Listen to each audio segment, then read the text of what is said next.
Assalamualaikum warahmatullahi wabarakatuh. Alhamdulillah. Alhamdulillahi ala ni'matil imani wal islam wa kafa bihima min ni'mah. Ashhadu an la ilaha illallah wahdahu la syarika lah. Wa ashhadu anna sayyidana Muhammadan abduhu wa rasuluhu la nabiyya ba'dah. Allahumma salli wa sallim ala nabiyyina Muhammad ibn Abdillah wa ala alihi wa ashabihi wa man tabi'al huda ila yaumil qiyamah. Amma ba'du. Alhamdulillah walhamdulillah. Bersyukur pada Allah Subhanahu wa taala yang bukan hanya nikmatnya, tapi karena cintanya Allah Subhanahu wa taala kepada kita. Allah Subhanahu wa taala mencintai kita. Buktinya kita dijalankan, dimudahkan untuk ibadah, untuk berada di jalan-jalan yang diridhoi oleh Allah Subhanahu wa taala. Tidak semua mendapatkan nikmat ini. Bisa jadi ada orang yang pengen ngaji sebetulnya, tapi susah. Ternyata tidak jadi ngajinya, misalkan seperti itu. Loh, kok kita ada yang niat ngaji kemudian dimudahkan oleh Allah Subhanahu wa taala? Ini jelas sekali. Man salaka thariqan yaltamisu fihi ilman sahalallahu lahu bihi thariqan ilal jannah. Jelas. Ada juga yang tidak sengaja mungkin ke sini mengantar, ternyata mendengarkan pengajian, ternyata ada asupan-asupan yang akan menambah ketakwaan pada Allah Subhanahu wa taala. Ini juga bagus. Yang terkadang mungkin sedang berselancar di YouTube misalkan, ternyata menemukan ada kajian kemudian didengarkan. Ini juga Rasulullah sallallahu alaihi wasallam menyampaikan, idza marartum biriyadil jannah farta'u. Apabila kalian sedang berjalan menemukan ada riyadul jannah, taman-taman surganya Allah Subhanahu wa taala, maka nikmati. Ini kita nikmat. Kita menikmati hidangan dari Allah Subhanahu wa taala berupa nikmatnya thalabul ilmi. Selain daripada kita ke masjid, kita juga niatkan untuk i'tikaf, silaturahim. Ini ternyata ada pengajian yang insya Allah akan kami sampaikan. Di pengajian ini setelah ngaji nanti akan ada jaminan ke surga. Ternyata kita tuh terjamin masuk surga, mudah sekali. Makanya dengan ngaji ini ternyata mudah. Hadirin yang dimuliakan Allah Subhanahu wa taala, pernah guru kami Syahidul Mimbar, guru kami di Damaskus, Syekh Sa'id Ramadan Al-Buti rahimahullah taala, beliau bercerita ketika beliau akan melakukan safar, perjalanan ke daerah Eropa. Ketika itu ditanya oleh muhibbin yang selalu khidmat kepada beliau, murid-murid beliau, ditanya, Syekh, bagaimana nanti di sana, siapa yang menjamin? Nanti tinggalnya di rumah siapa? Makannya bagaimana? Jawaban Syekh Sa'id Ramadan Al-Buti ternyata beliau menjelaskan, tawakkalna 'ala Allah. Ya, tawakal saja kepada Allah. Selang beberapa hari, karena muridnya memang sangat mencintai Syekh Sa'id Ramadan Al-Buti, ditanyakan lagi, ya Syekh, tenangkan hati kami Syekh. Jadi di sana itu bagaimana nanti? Makannya bagaimana? Khawatir sulit begitu. Beliau tetap menjawab, tawakal 'ala Allah. Ketika akan berangkat pun ditanya lagi, bagaimana Syekh? Jadi gimana makannya di sana? Gimana tempat tinggalnya? Ternyata jawaban Syekh Sa'id Ramadan Al-Buti beda. Beliau menceritakan di sana nanti insya Allah akan ada yang jemput fulan, disebutkan namanya. Sang murid tadi Dijawab seperti itu langsung bilang alhamdulillah. Kalau begitu saya tenang. Nah dari situ Syekh Said Ramadan Al-Buti memberikan pelajaran. Kamu ini dari kemarin saya bilang tawakal kepada Allah, tawakal kepada Allah. Hati kamu gak tenang. Ketika saya bilang yang menjamin adalah fulan, kenapa hatinya jadi tenang?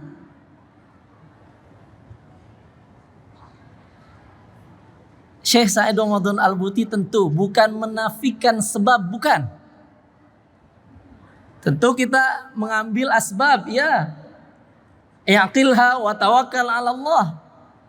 Kalau di zaman Rasul kudanya itu udah ini dulu dong, diikat dulu kemudian baru tawakal. Betul, minum obat kemudian tawakal. Seperti itu memang.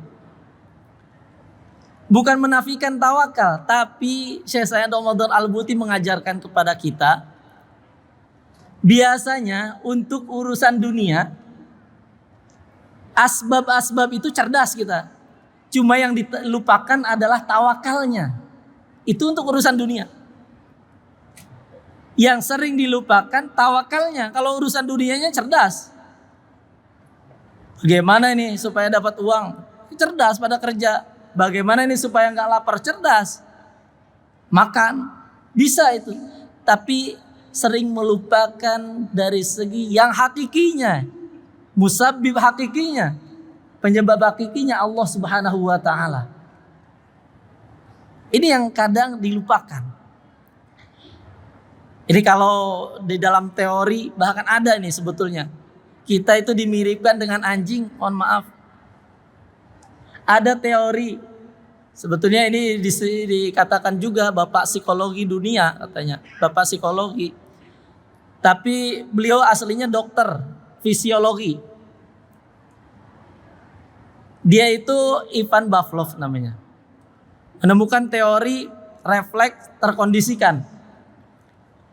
Dia itu teorinya eksperimennya menggunakan anjing. Kenapa anjing ini?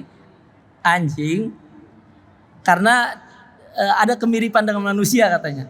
Dari apanya? Anjing ini ketika dia dikeluarkan makanan, dia secara refleks akan mengeluarkan air liur.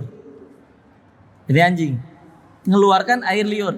Hati-hati makanya kalau kita dikasih udah sama uang sudah langsung menggiurkan. Nah anjing ini kemudian dikondisikan oleh teori Pavlov ini, digunakanlah bel. Jadi ada bel kemudian dikasih makanan, ada bel dikasih makanan, ada bel dikasih makanan, begitu. Lama-lama si anjing ini ketika ada bel, di bel. Belum ada makanan, langsung keluar Pak, Ibu, air liurnya langsung ada. Itu teori Pavlov. Padahal harusnya kan yang dia ketika akan mengeluarkan air liur itu ketika ada makanan, karena air liur ini yang akan memberikan informasi kepada perut. Ini ada makanan, diinformasikan oleh air liur. Nah, ini karena ada bel, ada makanan, ada bel, ada makanan. Si anjing nyangkanya kalau udah ada bel, ada makanan. Hati-hati kita seperti itu. Kerja dapat uang, kerja dapat uang, kerja dapat uang. Nah, nanti ketika tidak kerja, disangkanya tidak akan dapat uang, disangkanya tidak akan ada rezeki dari Allah Subhanahu wa ta'ala. Ini bahaya. Melupakan asbab yang hakiki, yaitu Allah Subhanahu wa ta'ala. Disangka hanya dengan kerja saja. Seperti itu. Tapi bukan juga kita mengatakan, misalkan ada yang mengatakan, oh saya sembuh dengan obat ini, misalkan obat A, saya sembuh nih.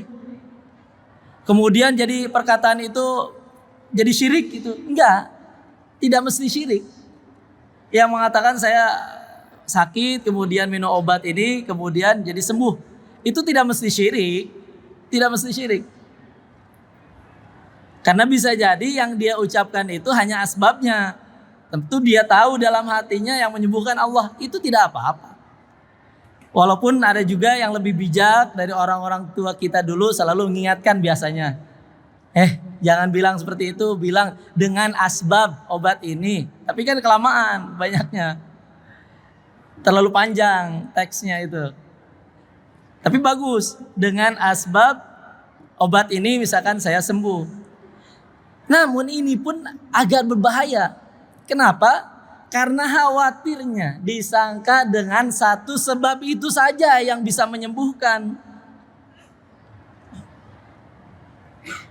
Nanti jadinya kalau nggak ada obat ini, aduh saya nggak bisa sembuh. Nah ini bahaya juga.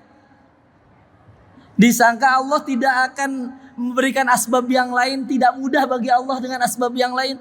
Banyak. Bisa jadi ternyata bukan karena obat itu, karena minumnya, karena ternyata setelah itu makan. Bisa jadi ada faktor-faktor yang lain yang membuat Allah Subhanahu wa taala menjadikan dia sembuh. Bukan hanya obat itu ternyata. Obat itu hanya membuat tidur misalkan. Oh dari tidurnya itu dia jadi rileks. Dengan itu sembuh. Bisa jadi seperti itu. Allah Subhanahu wa taala mudah menggerakkan asbab-asbab itu. Faktor-faktor untuk menyembuhkan itu mudah bagi Allah Subhanahu wa taala. Maka kita tidak boleh bergantung kepada asbabnya. Ini urusan dunia. Lain lagi nih, mohon maaf. Untuk urusan akhirat. Lo malah banyaknya tawakal saja. Malah banyaknya bertawakal. Ke akhirat, pengen masuk surga, pengen dapat syafaat dari Rasulullah, pengen. Apa upaya-upayanya untuk mendapatkan itu? Tawakal itu. Kayaknya nggak ada asbab-asbab untuk kita melangkah ke situ, nggak ada ini. Padahal mudah sekali. Maka kita akan perhatikan ternyata mudah sekali untuk jaminan kita ke surga.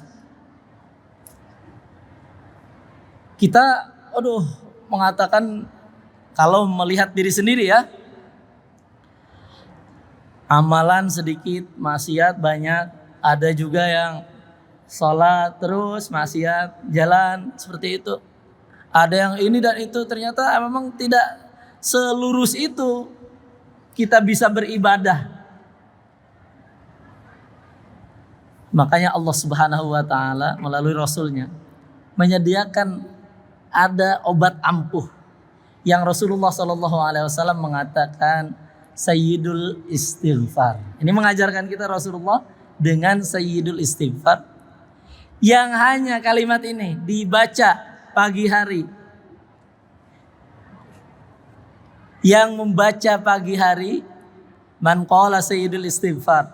Sayyidul Istighfar kita bacakan dulu, Allahumma anta rabbi la ilaha illa anta khalaqtani wa ana abduk wa ana ala ahdika wa wa'dika mastata'tu a'udzubika min syarri ma sana'tu abu'u laka bi ni'matika 'alayya wa abu'u bi dzambi faghfirli fa innahu la yaghfirudz dzunuba illa anta.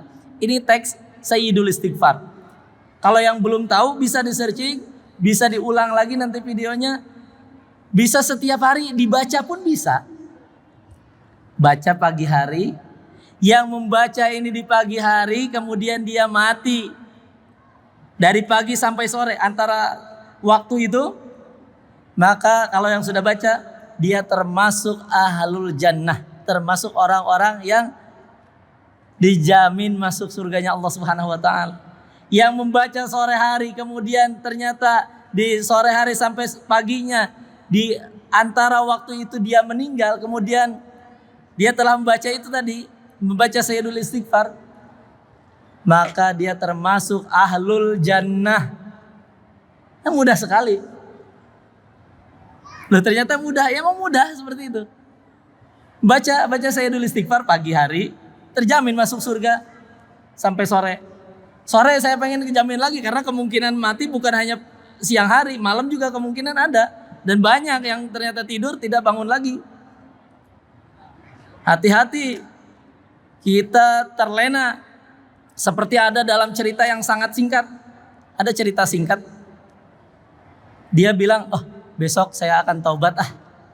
Dia tidur. Ternyata setelah bangun tidur, nggak bangun lagi, bukan nggak ada hidup lagi. Lah itu kan dalam cerita ini ternyata tidak ada kesempatan tobat. Di malam hari, di sore harinya kita baca dulu sebelum itu Sayyidul Istighfar.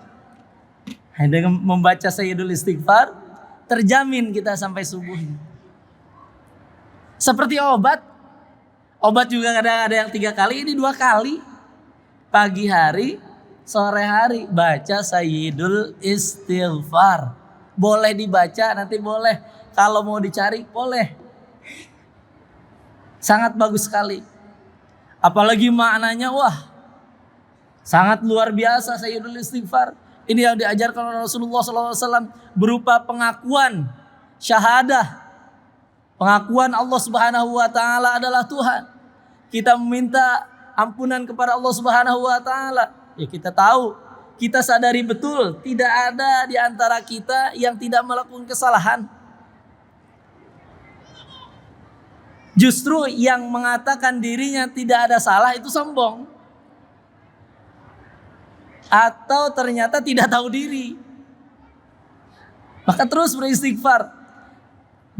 Namun bukan berarti juga kalau misalkan sudah baca Sayyidul Istighfar kemudian kita bebas, enggak sholat, kemudian bebas melakukan maksiat, bukan seperti itu juga.